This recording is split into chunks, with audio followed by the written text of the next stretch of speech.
Hello বন্ধুরা, আমরা সকলে মিলে শিবরাত্রির জল আনতে তারাপীঠ জল আনতে যাচ্ছি ও যারা আগে গিয়েছিল তারা জল নিয়ে চলে আসছে। আমাদের সামনের দিকে হর হর মহাদেব বলে পেরিয়ে গেল। আমি ঘোড়া নিয়ে যাচ্ছিলাম জল আনার জন্য। কিছুক্ষণের মধ্যে আমরা চলে এলাম তারাপীঠের গেটের সামনে ও আমরা সামনের গেট দিয়ে পেরিয়ে যাচ্ছিলাম ও সকলে চিৎকার চেঁচামেচি। ও গেটটা পেরিয়ে ওদের বাঁকটা আমি কাঁধে নিলাম আর পেরিয়ে যাচ্ছিলাম আমাদের প্রাণের ও ভালোবাসা শহর তারাপীঠ। ব্রিজ পেরিয়ে তারাপীঠের ভেতর দিয়ে যাচ্ছিলাম। যেতে যেতে আঁধার হয়ে যায় ও দেখি দুধারে সাধুগুলো বসে আছে, লাইটিং জ্বলছে, আলো।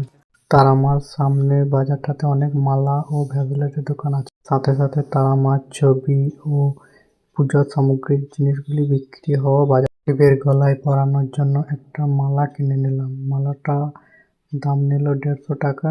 মালাটা সাদা ফুল, গোলাপ ফুল ও অনেক কিছু গাঁদা ফুল দিয়ে বানানো। মালা কিনে নিয়ে এসে এবার নদীতে জল ভরতে চলে এলাম। জল ভরতে আসার আগে প্রথমে সবকে স্নান করতে হয়, তাই স্নান সেরে নিচ্ছিল আমার বন্ধুগুলা ও ভাইয়েরা। এবার আমি চান করতে নেমে গেলাম। ঘোড়া নিয়ে প্রথমে জল ভরে নিলাম ও পরে স্নান করে নিলাম। আর আমরা জল ভরে নিয়ে শিবকে জল ঢালার জন্য আসছিলাম। ঠান্ডা তো প্রচুর লাগছিল, জলে ভিজেছিলাম বলে। এক বন্ধুর সাথে দেখা, সে মোটর সাইকেল নিয়ে গিয়ে গ্রামের শিববাড়ির কাছাকাছি চলে এসেছিলাম।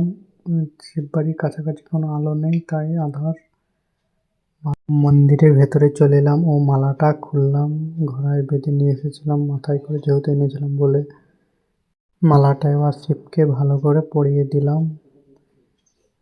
তারপরে ঘড়া ভর্তি দুধ ও জল ছিল, ওটা ঢাললাম শিবের মাথাতে ও শিবরাত্রি সম্পূর্ণ হয়ে গেল জল ঢালা।